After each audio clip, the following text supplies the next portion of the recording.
আর কোনো মিথ নয় কোনো রূপকথা, বরং অবশেষে মাঠে গড়াতে চলেছে বহুল আলোচিত ফিনালে সীমা, যেখানে লড়াইটা হবে গুরু বনাম শিষ্যের। কেননা লামিন ইয়ামাল বনাম লিওনেল মেসির লড়াই দেখার অপেক্ষায় আছে যে পুরো ফুটবল বিশ্ব। কারণ যে লামিন ইয়ামালের অগ্নি স্নানের সূচি হয়েছিল গুরুদেব মেসির হাত ধরে, সেই গুরু মেসির বিপক্ষে মাঠে নামতে প্রস্তুতি নিচ্ছেন স্প্যানিশ বিশ্ববালক।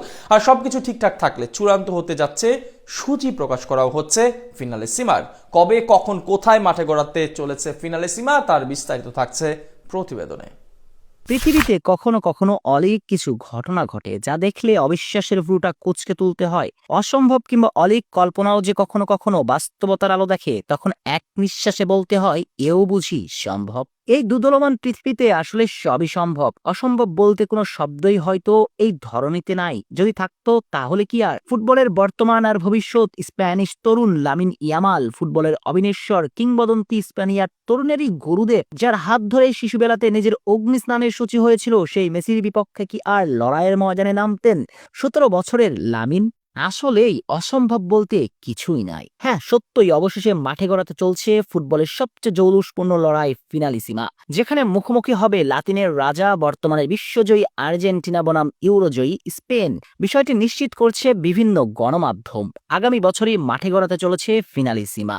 সম্প্রতি প্যারাগুয়ের আসুনসিয়নে অনুষ্ঠিত ফিফা কংগ্রেসের ফাঁকে একটি গুরুত্বপূর্ণ সভায় মিলিত হন UEFA, CONMEBOL, Argentina football association AFA, স্পেনের রয়্যাল ফুটবল ফেডারেশন আর এফআইএফ প্রতিনিধিরা, যেখানে আলোচনা হয় 2025 সালের ফিনালিসিমা আয়োজন নিয়ে। এখনো চূড়ান্ত দিন ভেন্যু ঘোষণা না হলেও দুই মহাদেশের সর্বোচ্চ ফুটবলের সংস্থাগুলো ইতিমধ্যে প্রস্তুতি শুরু করে দিয়েছে। তবে এই ম্যাচে এসব ছাপিয়ে আলোচনায় গুরুদেব লিওনেল মেসির সঙ্গে লামিন ইয়ামালের লড়াই দেখার অপেক্ষায়। তাই এই ম্যাচকে ফিনালিসিমার নামকরণ না করে গুরু শিষ্যর লড়াই বললেও হয়তো এক চিলতিও ভুল বলা হবে না। সঙ্গত কারণে এই ম্যাচ হয়তো হয়ে উঠবে এক প্রতীকী মুহূর্ত, যেখানে ফুটবল ইতিহাসের সবচেয়ে উজ্জ্বল নক্ষত্র একজনের সম্ভাব্য ভবিষ্যৎ কিংবদন্তির সঙ্গে প্রথমবার একই মঞ্চে। সে লড়াইয়ের ময়দানে কে হাসবেন শেষ হাসি?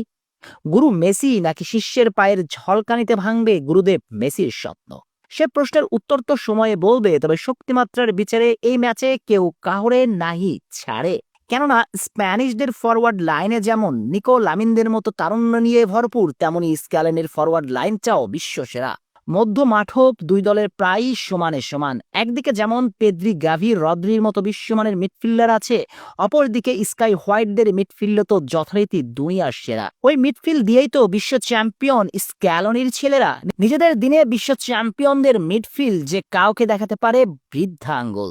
তাই ম্যাচটা জমজমাট একটা লড়াইয়েরই ইঙ্গিত প্রদান করছে। এখন দেখার অপেক্ষা কে হাসেন শেষ হাসি, গুরুদেব মেসি নাকি শিষ্য লামিন? ইউরোপ তাদের শ্রেষ্ঠত্ব বজায় রাখবে নাকি লাতিনিরা ধরে রাখবে নিজেদের ঐতিহ্য? সেটাই এখন দেখার অপেক্ষা। বলে রাখা ভালো, সর্বশেষ ফিনালিসিমা অনুষ্ঠিত হয়েছিল 2023 সালে, যেখানে ইউরোজয়ী ইতালিকে 3-0 গোলের ব্যবধানে হারিয়েছিল 2021-এর কোপা আমেরিকা চ্যাম্পিয়ন আর্জেন্টিনা।